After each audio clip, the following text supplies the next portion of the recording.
여러분은 이 한 장의 그림을 보시면서 여러분은 무엇이 느껴지시나요? 엄마가 많이 아파 보이지요? 아무것도 모를 것 같은 아이지만 엄마가 아프다는 것을 알고 있는 듯이 엄마 등 뒤에서 엄마 약 먹어 하면서 엄마를 꼭 안고 있는 모습 너무 불쌍해 보이지요? 엄마는 귀엽고 예쁜 자기 아이를 쳐다보지도 못하고 안아주지도 못하고 통증으로 괴로워하는 안타까운 이 한 장의 그림에서 우리는 무엇을 깨달아야 할까요? 엄마가 늘 아파서 아이도 제대로 키우지 못하는 힘든 모습 속에 어린아이가 몹시 불쌍해 보이기도 하고 또 엄마가 내기 앞에서 얼마나 많은 약을 먹었는지 엄마가 아파 보이니까 엄마 약하고 약을 먹으라고 졸라대잖아요. 너무나 슬픈 현실입니다. 저는 주변에서 이런 환경 속에서 살아가고 있는 가정을 많이 봐왔습니다. 아침이면 일어날 힘도 없이 힘들고 아픈 몸이지만 식구들을 직장과 학교를 보내놓고는 힘이 없어 아무 일도 할 수 없이 침대에만 누워 지내면서 병원에 가면 병명이 뚜렷하게 나오지도 않고 치료도 받지 못하는 가운데 통증이나 여러 가지 상태로 힘들게 살아가는 분들이 정말 많이 있으시죠.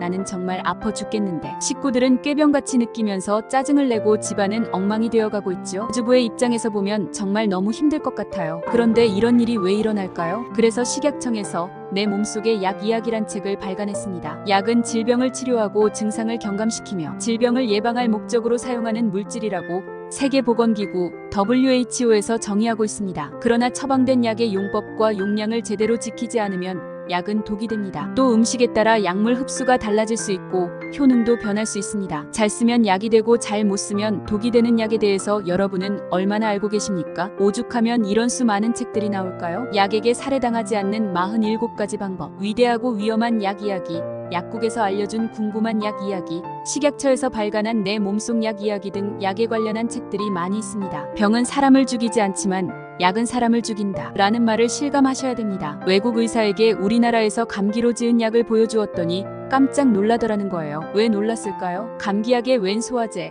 항생제, 소염제가 들어가는지 모르겠다는 거예요. 외국에서는 감기약을 아예 처방하지 않고 그냥 푹 쉬라고 합니다. 우리가 흔히들 먹는 약인데요.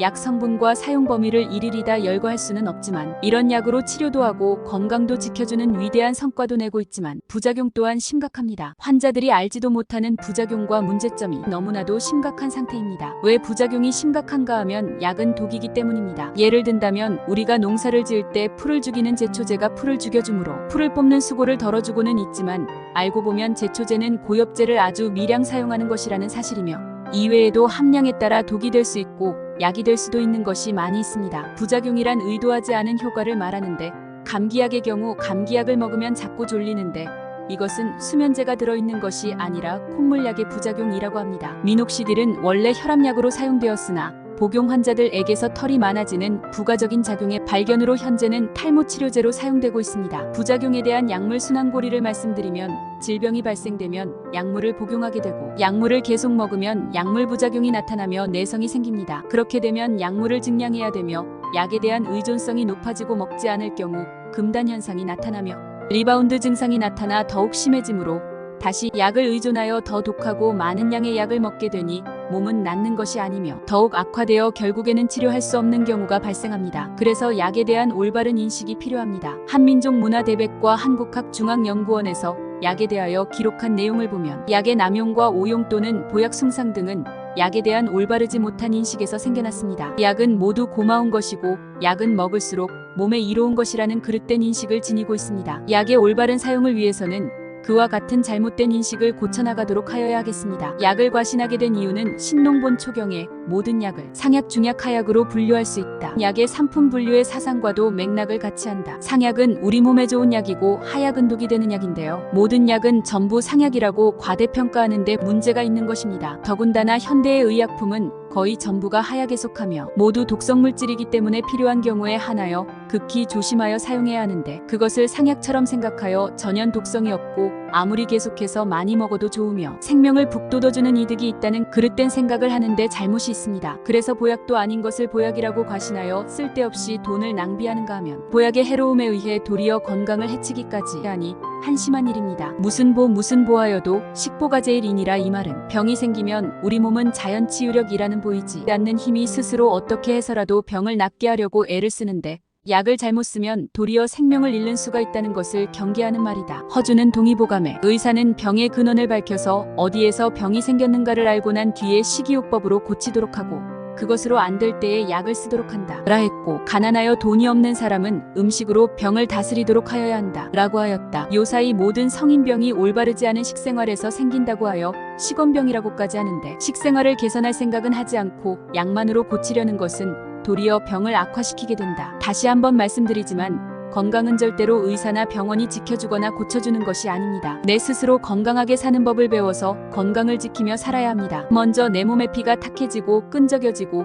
피 흐름을 막는 피쓰레기로 인해 피의 산도 pH가 7.4로 약 알칼리성이라야 건강한 피며, 내가 건강하게 살 수 있는데 피가 탁해지고 산성화로 변하는 생활은 하고 있지 않은가. 산성화됨으로 체세포의 활동이 저하가 되고 특히 끈적이는 어혈이 생겨 피 흐름을 막음으로 산소와 영양소를 제대로 세포에게 공급하지 못하므로 세포의 활동이 저하될 뿐만 아니라 세포 재생과 신진대사가 잘 일어나야 되는데 그렇지 못하기 때문에 몸이 아프게 됩니다. 다음은 호르몬의 분비가 잘 되지 않으므로 각 기관들이 제 기능을 발휘하지 못하고, 또 자율신경의 실조로 내 몸속의 신경이 제 작동을 하지 않기 때문에 몸이 아픕니다. 이외에도 다른 원인도 있겠지만 이런 원인으로 몸이 아프니까 원인을 제거해 나가시면 건강을 되찾을 수 있게 됩니다. 피와 관련해서 발생하는 질병은 자연적인 치료만이 해결할 수 있습니다. 자연치료라 하면 이전 강의에서 이미 말씀드렸지만 피는 내가 내 스스로 만들기 때문에 좋은 피를 만들 수도 있고 나쁜 피를 만들 수 있습니다. 그러므로 약물에 의존하지 말고 자연치료를 하시기 바랍니다. 어혈이 많이 끼었다면 사혈을 하고, 영양에 문제가 있다면 건강기능식품을 드시고, 좋은 공기와 좋은 물을 마시며 스트레스를 줄이고 항상 기쁜 마음으로 살면 건강을 되찾을 수 있으실 겁니다. 이런 치료법을 내 몸속의 독을 뽑아내는 디톡스의 도교법이라고 합니다. 이렇게 말씀을 드려도 제 이야기보다는 의사의 한마디가 더 믿어지는 것을 이해합니다. 오죽하면 내 목숨이 의사의 손에 달려있다는 이야기입니다. 의사는 결코 내 목숨을 담보잡을 만한 권리가 없습니다. 내 목숨은 오직 하나님께 있고 내 몸의 관리 책임은 오직 나에게만 있는 것입니다. 이제 건강하게 사는 법을 말씀드리겠습니다.